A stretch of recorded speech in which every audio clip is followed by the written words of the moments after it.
already staked into the earth days earlier. With deliberate care, she slid the backpack from her shoulders and let it drop to the ground with a soft thud.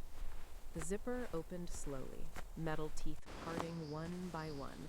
From inside, she lifted the large, unglazed clay handi, its rough, earthy surface cool against her palms. She set it reverently on a flat granite rock.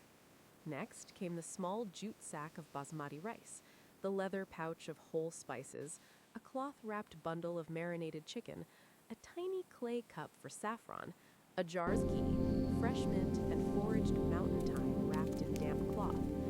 Everything arranged in a neat half-circle on the rock, like offerings. She stood and walked toward the edge of the pines. Her hands reached for fallen branches, dry, resin-scented pine. One thick log after another snapped cleanly with sharp cracks that echoed briefly across the meadow. Arms full, she returned and knelt beside the handi. Twigs first, then larger pieces, built into a perfect teepee over a circle of cleared earth. From her pocket came the ferro rod. One firm scrape, a shower of bright orange sparks arced through the air in slow motion. They landed on dry tinder. A tiny flame appeared, fragile and trembling. She cupped her hands around it, breathing gently until it caught. Twig by twig, she fed it.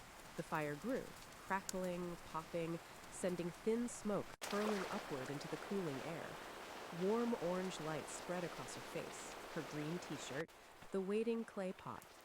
Next, water. She walked the 20 meters to the small mountain stream that ran crystal clear over smooth stones. The metal pot dipped in. Water entered with a soft glug, glug. Ripples spread outward, catching the last pink of sunset.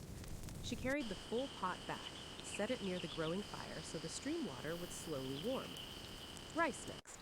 She returned to the stream with the bowl of basmati, submerged it, swirled gently with her fingers.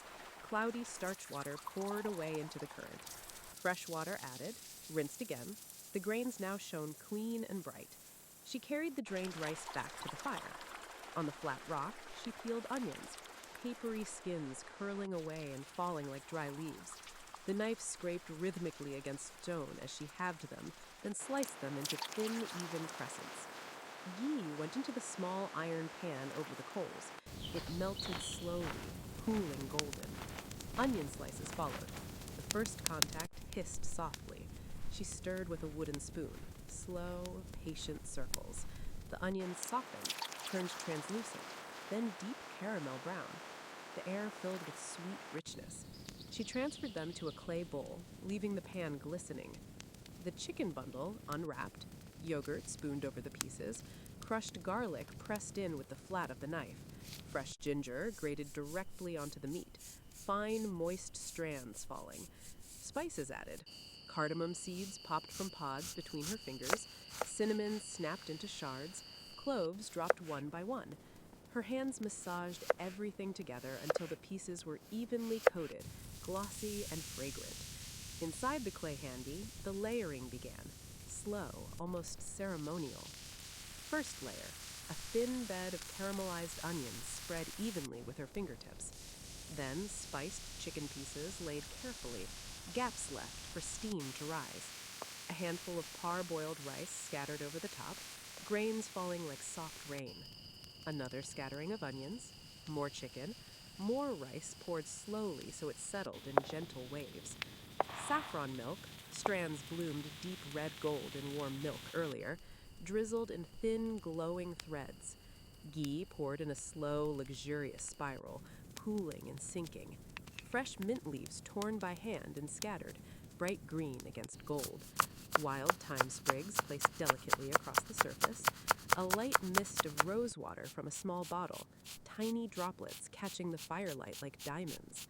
She rolled a soft dough rope between her palms. It lengthened, warmed by her skin, pressed it firmly around the rim of the handi, sealing the lid airtight with careful, even pressure. The sealed handi was lowered into the shallow pit she had dug earlier. Hot coals shoveled around the sides, then piled thickly over the lid. Soil and ash sprinkled lightly on top. A small fire rebuilt directly over the mound. Now, she waited. She sat on the flat rock, knees drawn up, arms resting on them. The sun disappeared completely. Stars emerged, first one, then hundreds, then thousands. The Milky Way arced overhead like spilled milk across black velvet. The fire on the mound reduced to glowing coals. Thin wisps of aromatic steam escaped from tiny cracks in the soil, rising, curling, vanishing into the cold night. Time passed in silence. Eventually, she knelt again. With a cloth protecting her hands, she scraped away ash and soil. Coals brushed aside. The lid lifted slowly. A massive, fragrant cloud of steam erupted upward, thick, warm, carrying cardamom, saffron, ghee, roasted meat, caramelized onion. Inside, perfect golden layers, saffron rice plump and separate, tender chicken falling apart at the touch of the spoon, onions shining dark and sweet, mint and thyme flecks bright against the gold. She spooned the biryani onto a large, fresh green leaf she had picked earlier. Steam rose in thick, slow curls from the mound. She sat back on the rock, under the stars, leaf plate balanced on her lap. First bite. The spoon lifted rice, chicken, onion, herbs together. Steam trailed upward. She ate slowly, deliberately, letting each mouthful release its warmth into the cold night air. The fire beside her crackled softly. Embers pulsed. The mountains stood silent. When the leaf was nearly clean, only a few stray grains and a small piece of chicken remaining, she wiped the spoon on a cloth, placed the lid loosely back on the handi, wrapped the pot carefully in its cloth, folded the tent, strapped everything to the backpack. She stood, shouldered the pack, took one last look at the meadow, now just faint red embers and starlight. Then she began walking, along the trail, deeper into the night. Pine needles underfoot, stars above, snow peaks watching silently. Behind her, the last ember winked out. She walked on, carrying only the memory of fire, clay, rice, steam, and one perfect solitary meal eaten under an endless sky. The mountains kept their silence.